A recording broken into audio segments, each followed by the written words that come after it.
We're looking for new ways to add additional communication to the field. So we wanted to turn the lights back on in the studio. We know that this method is not new. This is something we've done in the past that's been successful. And so we want to do some more live streams with you all in the field. Today we're going to talk about cancer. The fire chief directed us in the month of January, which is the Cancer Awareness Month, to spend some time focusing on things that we can do better to help minimize our exposure and hopefully reduce our chances of getting cancer.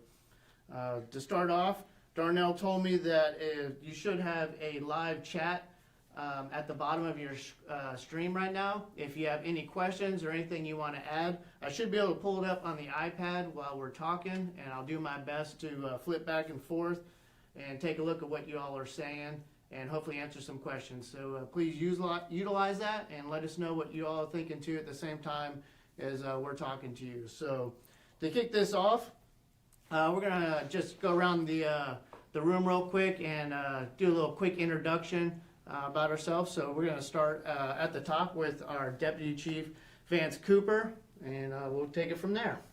Thank you. Yeah, Vance Cooper here, and I think it's, this is gonna be good. Hopefully this is a platform we can start doing on a pretty regular basis and just share some ideas and thoughts and talk about different stuff. This is super important. It's impacting the fire service everywhere, and it's certainly impacted us heavily at home. So I think it's important for us to get here and talk about it. So I'm glad we're doing it. Thanks, Mike. Well, Chief Wilkerson. Eric. Yeah, Eric. Introduce yourself. Tell us a little about yourself too. Well, Eric Wilkerson. I shift commander for C shift, and happy to be here. Really happy that Scott could join us today. He had no. We really prepped him, and we held this up for him to get here. So really happy that he could be here. Scott, go ahead. Scott Prentice, I'm the safety officer on C shift, and I've been here for a little while. It doesn't show. No. All right. Oh, you were going to sing, right? Yes. Once we dismiss, I'll do the closing. So anyway, Paul President, A-Shift Commander. Actually, I've been here 38 years and 1 day as of today. So You are old. I am old. So Scott might be here just as long. Yeah.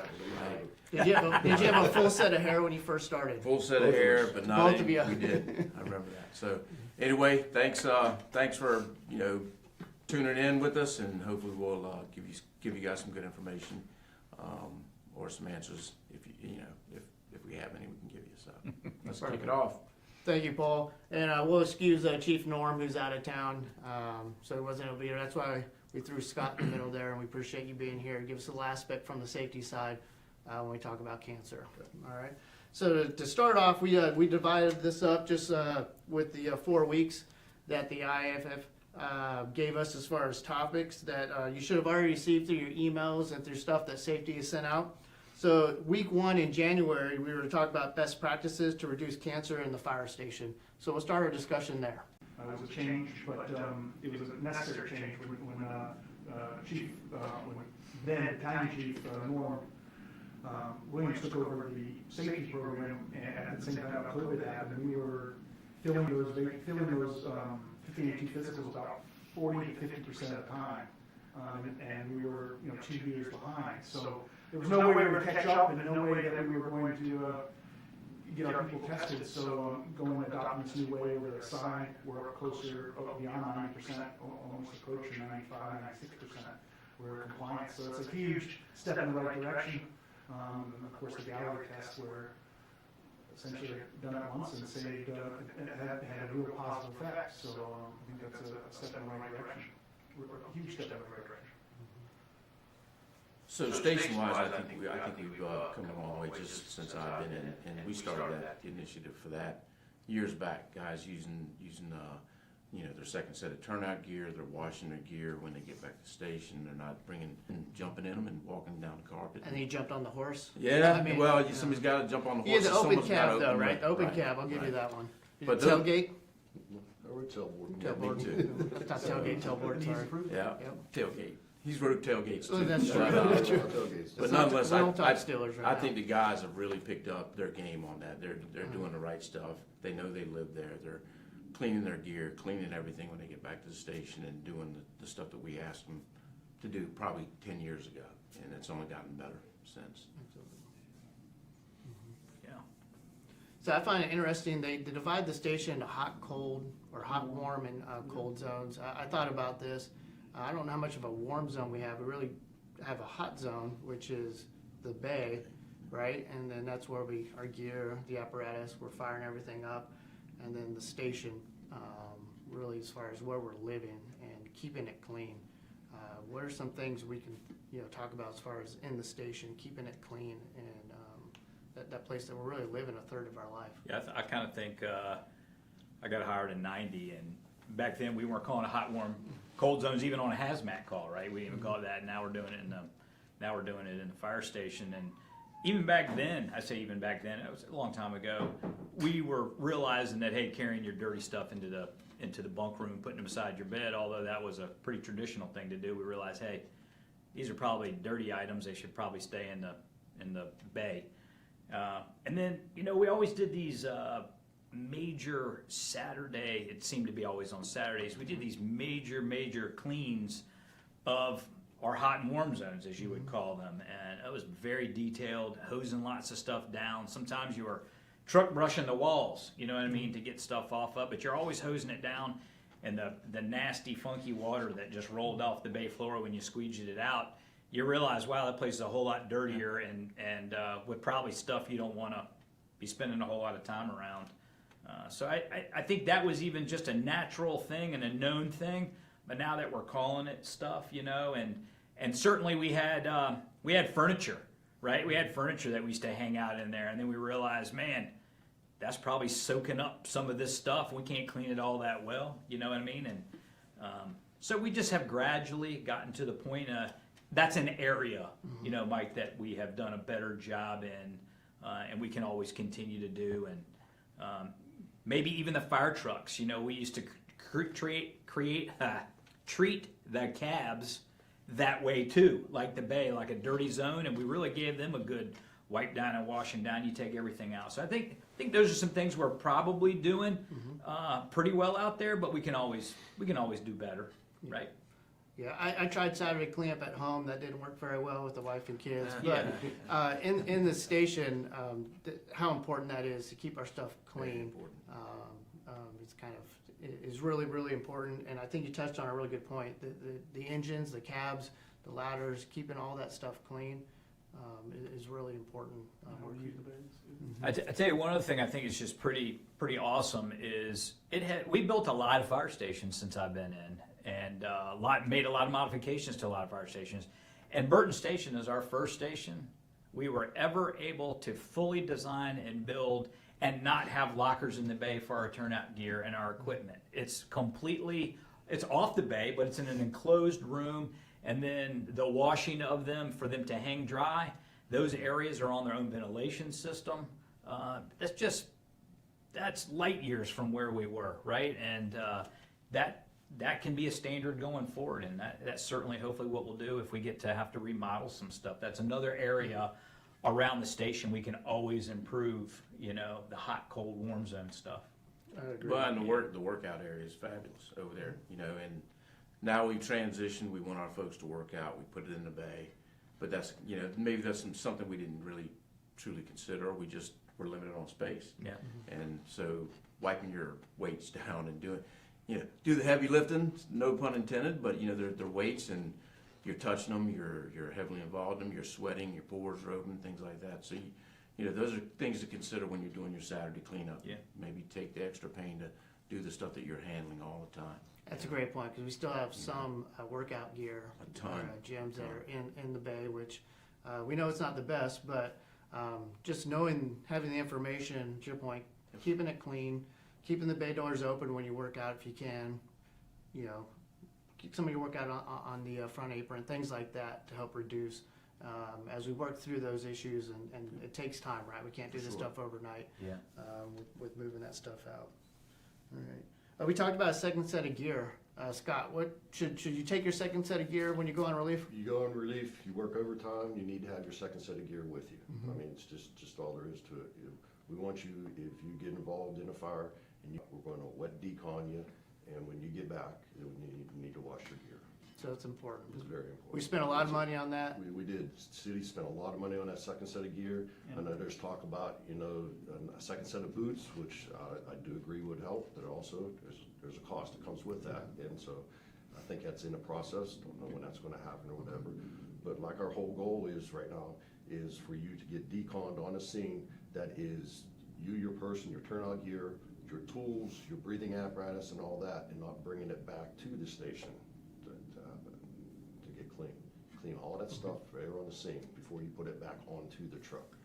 So, Yeah, we could, I'm sorry, go ahead. Chief. Yeah, I was gonna say, I was actually on a call right before the holidays over Diamond Springs area. Scott was there. It's cold, man. It was a cold, I think it was an early morning. I think it was like a 4 a.m.er. And I know we got the buckets out there, and I walk up and I see everyone coming out. They're over there getting scrubbed down and hosed down. And I'm like, man, that's for real. So good job, right? Good job on y'all it was cold, right? It could be easy to kind of walk out and put the horse blinder on and pretend like you don't see the bucket of water. It's a change. Yeah. And I realize we didn't do this 10 years ago. We didn't do it when we started. You can't say what we did when we were young. We know it's wrong. It just it is what it is. It's proven. I went to the safety conference out there in Phoenix here 2 years ago, and they just proved to me with documentation and facts of what they've been telling us for the past 10 years is true. And it really is. We can't control everything, but there is some things that we can control. Absolutely. And one of that is just cleaning ourselves there at the scene and our equipment, washing that gear and getting into your second set. So Scott was just doing that this morning. Yeah. Called a working fire on the way in here, and they were hosing each other down, scrubbing each other off. Yeah. Scott's handing out the charcoal soap, so when they get back, so that's important stuff. That's another big part. And that's one thing we've done with the stations as well. We've got the charcoal soap. The guys get back, they get that stuff off of them. I can distinctly remember, as probably all you guys have, you get back to the station, you might take a shower or you might just be tired. But if you take a shower, you still have, when I had hair, you still could smell the smoke and everything in your hair. You never really, days. For days. you never really got rid of the stuff. So then you put it on your head on your pillow and you never wash your stuff and you come back the next shift. So It just compounds. yeah, we've come a long way. So that's a great point. Is it acceptable to stay out of service after a fire and go back to the station and clean up? Absolutely. Backfill I trucks, we encourage have to that. say to the guys, get their stuff clean, get into their get a shower. That's part of taking care of us. Let the guys get a shower. That's right. Get them into their second set of gear. Backfill truck will just have to wait there. Someone will be waiting for you someday too. Exactly. And those guys make that call. Yeah. Yeah. That's what it's about. And, Absolutely. so. That leads us into our next segue Great as segue. far as, the fire ground. That was week 2 of January. So let's talk about the fire ground, and we'll continue off the conversations Scott started about things that we can do to reduce those exposures on the fire ground. I think we've done a lot in the last 4 years, but looking back to the start of the safety program, having the safety officer is probably one of the biggest things we've done as I've been part of the VBFD. Again, Scott's no different than the other shifts, but he's militant about, you're gonna have a decon line. It's one of the first things he puts, says, hey, we need this. He tells where it's gonna be, and he gets it set up. And that's just one example of what the safety officers does for us. Not to mention, we've had a couple of conversations here lately about little things that we always can improve and always can get better. Tell about what was the example of the Oh, well, on the scene, we seen everything apparatus and all that, and it was all nasty stuff, had insulation stuff on it, and then they had their helmet stuck right on top of the bottom. Or guys come out with nasty stuff all over their hooks, stick the hook in the ground like they just killed the beast, and slam their helmet right on top of it. You put that helmet right Been there, on done that. Who hasn't done it? I've done it. I've done it too. So, you're sticking that stuff right in there to where you're gonna put your head right back into later on. They're just some things we just gotta look at and say, we gotta change that. It's continuing evaluation of making things better, and I think we've got good people in good places making good decisions. It's change, Yep. and I understand, change is hard. I've been here for Yeah. But it starts with the Serious. captains, right? And the It does. firefighters. It starts there. You put your proper gear on. You make sure you got your BAs on. You make sure you wear them throughout the incident. You make sure you're doing the things you're supposed to do to protect yourself. Your second set of turnout gear. It all And It all matters, And right? that gross decon, you're not gonna get wet from the outside in unless somebody takes a hose and squirts it down your neck or up your pants. It's not gonna get that from that garden hose that we set up for you to hose yourself off. Now we got the brushes and soap on there. The gear manufacturers are all good with it. They've approved the soap and stuff like that, and it cleans 85% of the stuff off you right there at the scene. And then the rest of the cleaning is when you get back to the station and your gear gets washed. And it also includes your helmet. Okay, we already got black helmets, now we don't have to make black helmets no more. So, I mean, you shouldn't be able to touch your helmet and get dirty fingers.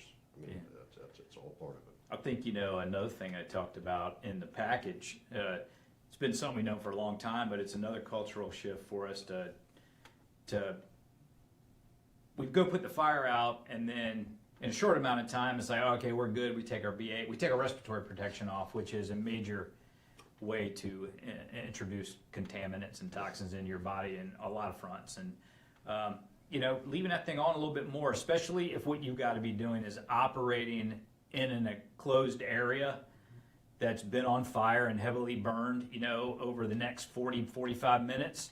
I think in that package it shows, if you could go put a fire out and get it down, doused out pretty good, if you could just let it sit for about 40, 45 minutes, like your exposure is like down into the zeros compared to for that first 15, 20 minutes where we're very hustle, go, go, go.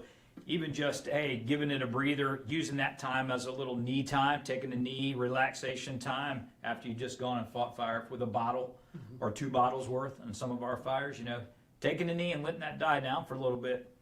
It's okay, man. It's okay to let that smoke dissipate too. And, it's good on it's good for the respiratory. It's good for it's good for less exposure on your PPE all the way around. And the one thing that they're pushing too is when you're inside there, now you come out, you and your gear are off gassing also.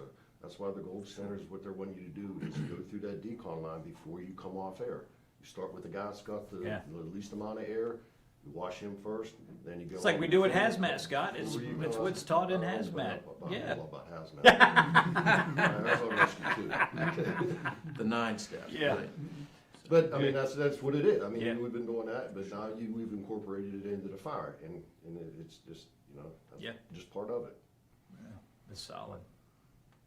Are you seeing that we're wearing our SCBAs through decon? I mean, I'm sorry, through overhaul and things like that, or is there things that we can improve on, or what are some I gotta areas? remind people once in a while. Okay. I mean, the bottom line, that they did a thing when we was out there at that safety conference in Phoenix where they tested house fires that they set off to use for investigators to do stuff, and where they can monitor it for days.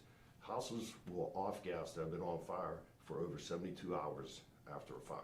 So we generally not on the scene for 72 hours. Right. So we're gone within a couple hours. So that thing, even though it may not have smoke in it, it's off gassing, and it's usually got a lower oxygen content on there. And how they explained it to us was oxygen just didn't go away, it was pushed out by something else, and that something else is all the stuff that you don't want to be breathing in. So our investigators now have got different types of breathing apparatus, they're wearing them in there, and we really don't need to have guys going in without a breathing apparatus next to an investigator with a breathing apparatus on. That's It right. don't make no sense. Don't make any sense. How about when we set up the command post? Are we parking in good areas? Are we, I can tell you one time recently, I mean, it just is, you think you are, then all of a sudden the wind changes, the fire gets bigger, and you realize, my goodness, I'm in a bad spot.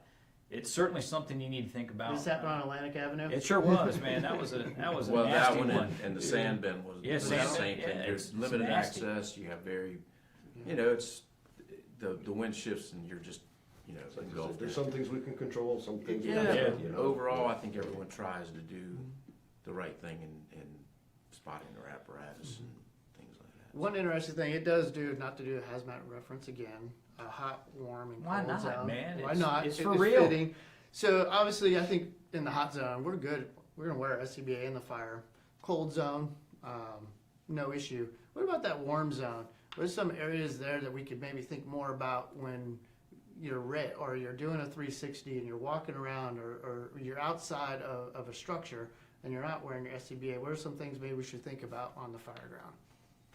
But a transitional area, right? You're mixing clean with dirty, so you gotta, touching interacting with the clean side, you're obviously contaminating, and you have to be aware of that through the whole process. Now, as you cycle through, everybody gets dirty, so that transitional becomes less and less transitional and more dirty. So it's just part of your mindset. Where these, it's kind of an expanding incident as it goes on.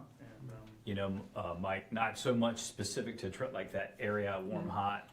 But I don't know how common it is anymore.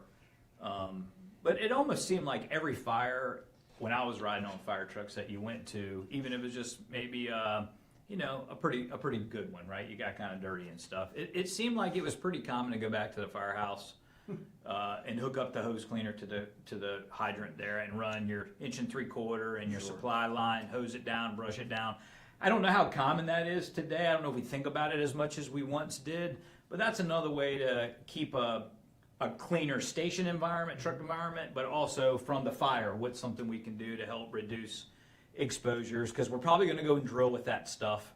We're probably not going to be wearing as much PPE when we're doing a hose pull drill or something like that, or a search drill. But, just something I remember us doing. I'm not around to see it a lot. Maybe it's still happening, but it's another feature of maybe something we can do. Anyway. No, that's good. That covers a lot of the fire ground. What about after the fire, heading back to the station? Anything we should think about there with gear? Are we having discussions about what do we do with our turnouts if they're really still? Are we taking them off? Are we taking our station boots with us on the truck? So when the fire's over, what are some best practices there? The best practices what it's supposed to be is you wet decon on the scene, and you take your gear off there and put it in bags. All the agents have got bags in them, put them in. Now there's all kind of theories behind it. What happens if while I'm on my way back, I run into another house fire? Put your wet gear back on. Do something. Lay a line. I mean, do the right thing. We can't what if everything. It comes down the pike. I mean, yes, it can happen. I get it, but the gold standard is to bag the gear up.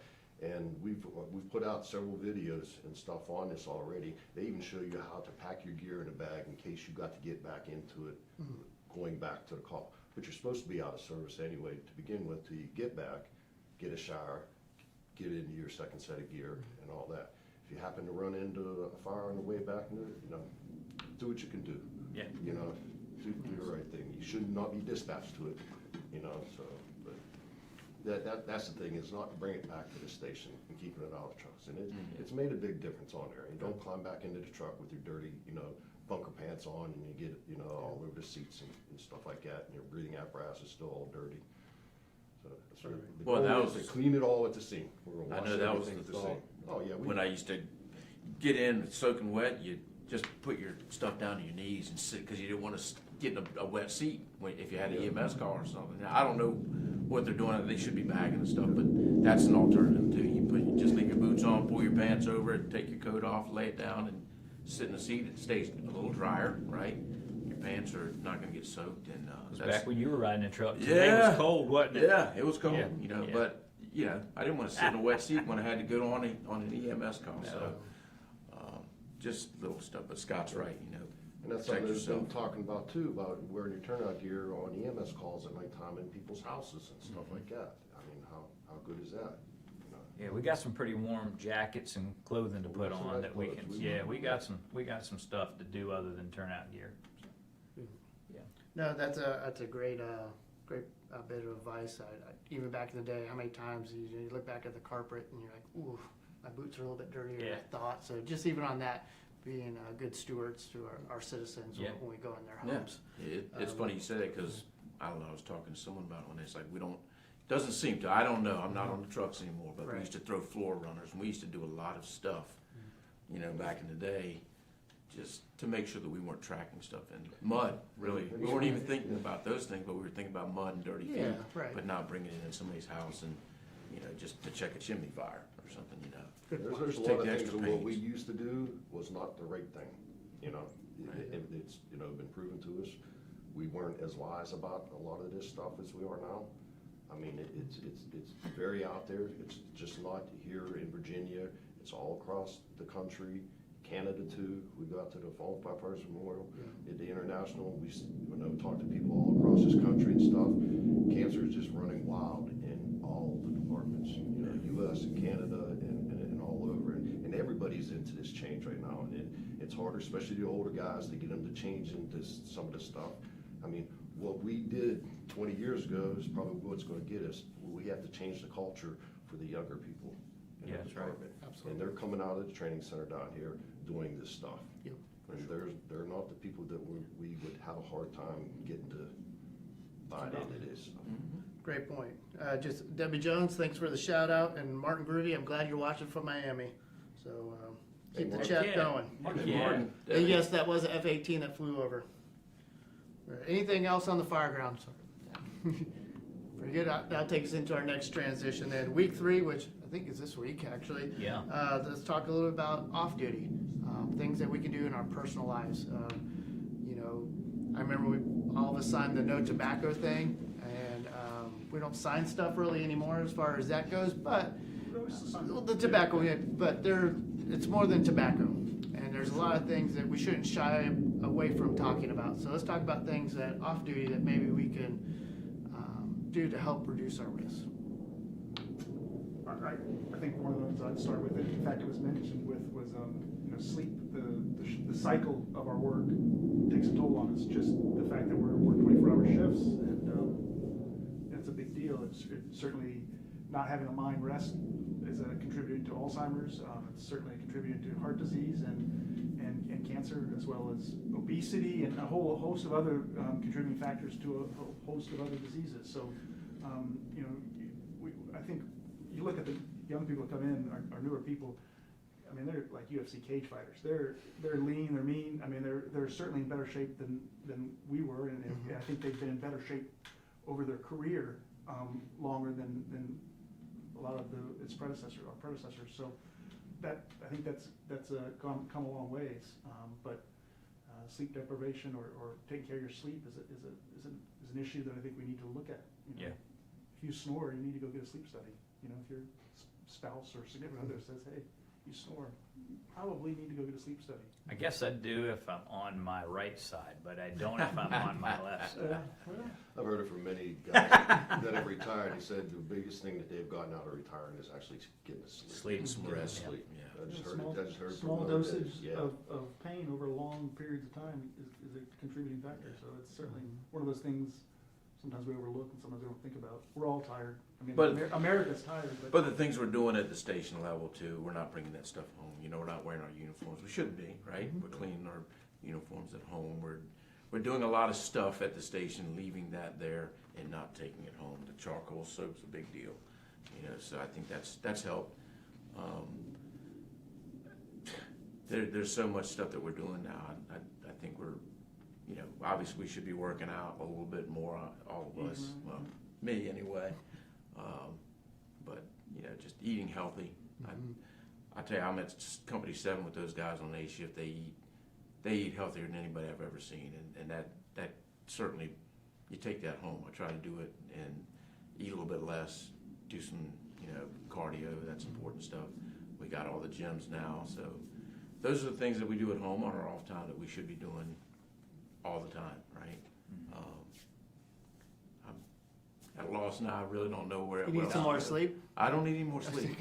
No, I think what we're saying is like, and we all know it. It's just whether we abide on it, right? Abide by it. It's we know a little bit's okay, and too much is bad. And finding that spot on the seesaw where everything's all balanced out for you, that's tough to do, right?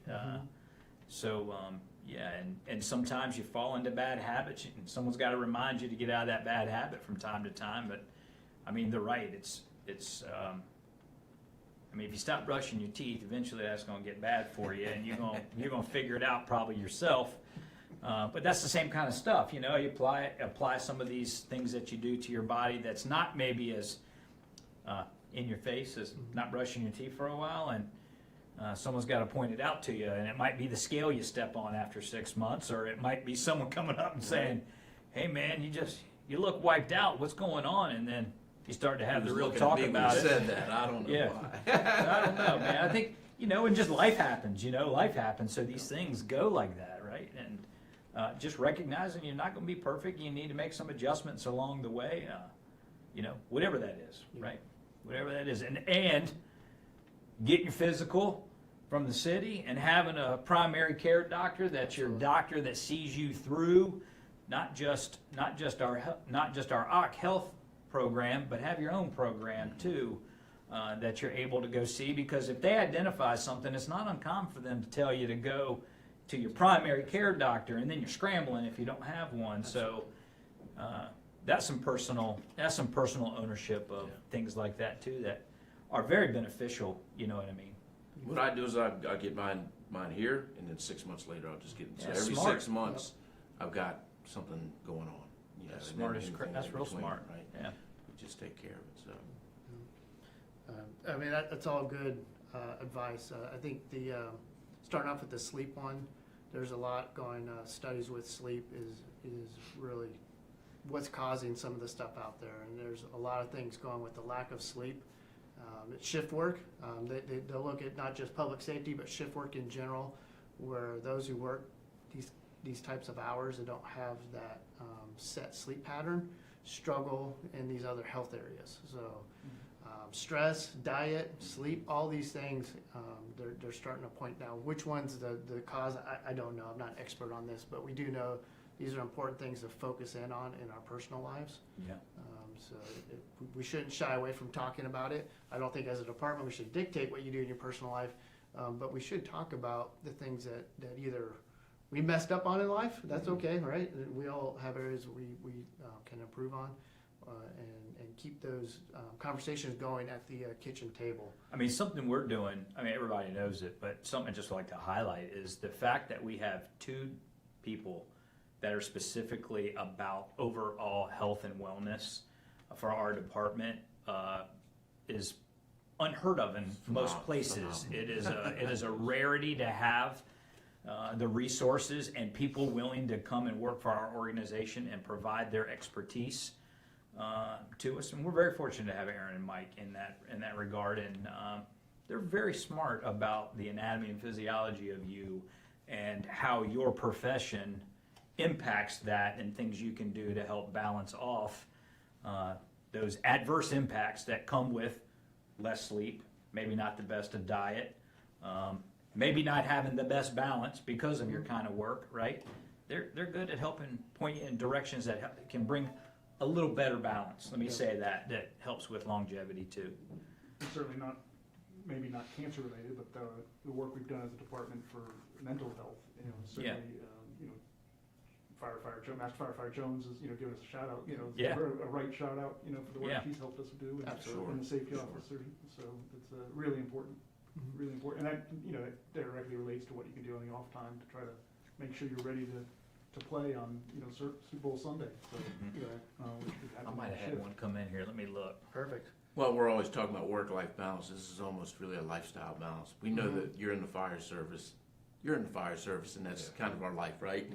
Yep. But you got to learn how to balance it all through your career or whatever. And what I'm glad to see is we do have more fit people than we've ever had. And these Thanks guys, for pointing at me, Paul. but we do. We have guys that are really into fitness, doing the job to 100%, and we've evolved. We've evolved. They're athletes, and we're better for it. Now we just need to take advantage of the stuff that we're given those, like our shoulder pads or our helmet. Right? We put on our SCBA and our helmet and make sure we're using everything that we're providing them to do that job. Right? Yeah. Nice. Anything else on the off duty? What's the next one? Like support, like providing support for our spouses, and is that what the next part of it is? Is that kind of what The it is? last week? Yeah, is that what the last week It is? is. It's Yeah. all about, that personal side. We probably all know someone, we obviously do in the department, who's either that has cancer, and so how do we support those people and be there for them? Well, I got to tell you, I've always been impressed by the family, right? And throughout my time, there's been incidents like this where that comes true. And I've never seen anyone left behind, and it's just so impressive. I don't know if it's that way in every fire department, but my experience has been we do one hell of a job supporting and propping up our own, and we also do one hell of a job sometimes of eating our own. But I've never seen that in this case when it boils down to someone or a family or their spouse or their girlfriend or their brother, whoever it doesn't matter. They're all in, and we all seem to know how to talk with them or just sit there quietly and listen to them or whatever it takes, right? And I think that's something we do really well, and it's the quality of the people and the traits and characteristics that draw people to a job like this. We're very lucky to have people that are naturally drawn to our profession, that are caring and kind and giving. So I think that's something we do just extremely well, and our department supports it better than anything I've ever seen. Yeah. And the city has changed in the last, I mean, the city has taken a bigger role in, on health and helping with diagnosis and Yep. care and getting our people ready. So Yep. certainly that was a cultural shift That's right. that's happened probably in the last 5 years. Yeah. So I think that's part of the equation as well. That's right. Helping other agencies and departments.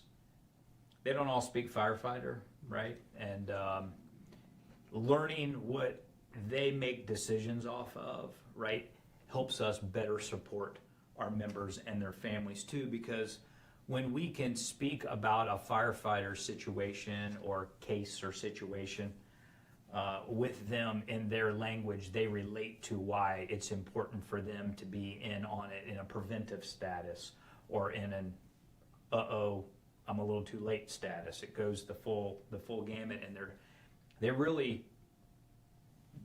they're people. I mean, they don't want this to happen in their family, right? And they see it happening in our family, and they often have struggled to figure out, how do I inject myself in, or where do I inject myself in to support this? And we're getting better at having those relationships and them learning what we're about and where they can inject themselves in earlier with what their expertise is. And they have some real expertise at addressing these things, and it's dynamite, right? I don't know how fortunate we're going to be, but this very year, he's not old, but former Councilman Rouse, who is now a senator at the state level, he has submitted a bill that hopefully it makes it through and gets support, makes it through crossover, and that's when the Senate sends it to the House sends it to the Senate.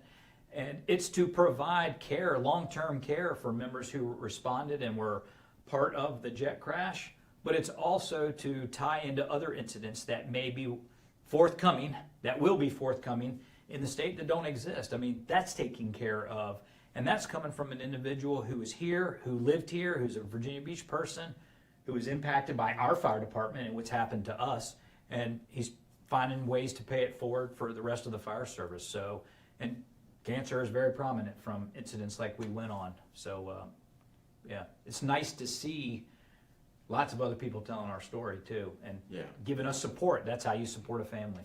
And those strides are made just partly because we're so, we deliver the service, and we deliver a lot of positive stuff to the community, to everybody else that we deliver service to, and our own. They see how we take care of and work with our own people, and that matters, right? Yeah. So it's good. Nice. From Debbie Jones, thank you. Definitely, your words here definitely align with what we're saying. She says, yes, definitely a work-life balance is essential. Research shows that reducing stress and talking about our stressors can impact physical health. So, thank you for that, Debbie. And again, thank you, Martin Groovy, for your words too. You know, Mike, I don't know if you're thinking about wrapping up, but just maybe like a final thought from me, something. I see what the IFF put out for firefighter cancer awareness for the month. I hope that we've been talking about it. I hope we do more of it, right? And love to hear feedback through the chain or from you just individually as an email about things you're seeing that maybe we can do, right? There's stuff that you're spotting. We'd love to hear some of that. But what I feel this is doing for us is it's just another element of building our resiliency, right? If we can help keep something that we know is in our face all the time just by the profession that we have, and that's not going away, what things can we do to keep it at longer than an arm distance away so maybe it's not as impactful, right? So I think it's just another element. These things we're doing build resiliency into who we are, what we're about, because we have to go do a very nasty, dirty job. And it's a piece of resiliency, just like figuring out how to maintain your finances, or having something that helps you out during a tough time, whether that's faith or religion, whatever, something, right? Whatever that resiliency piece is, or pieces you need, this is one of them we need, and we need to learn more about it. And we need to be at the top of our game at keeping this nasty Mr. Evil farther than an arm's distance away from us. So that's kind of how I feel about this, and we need to be all in on it. All in. I think we wrap it up with that perfect segment into the conclusion here. I appreciate everyone who got online with us. This will be recorded and we'll post it, so for those that missed it. We're looking to do more of these in the future, so please give us some feedback on anything we can do to improve, some things you want to hear us talk about. We're more than willing to do it, so thanks again. We appreciate it.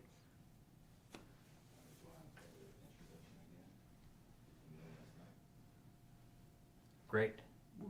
Solid.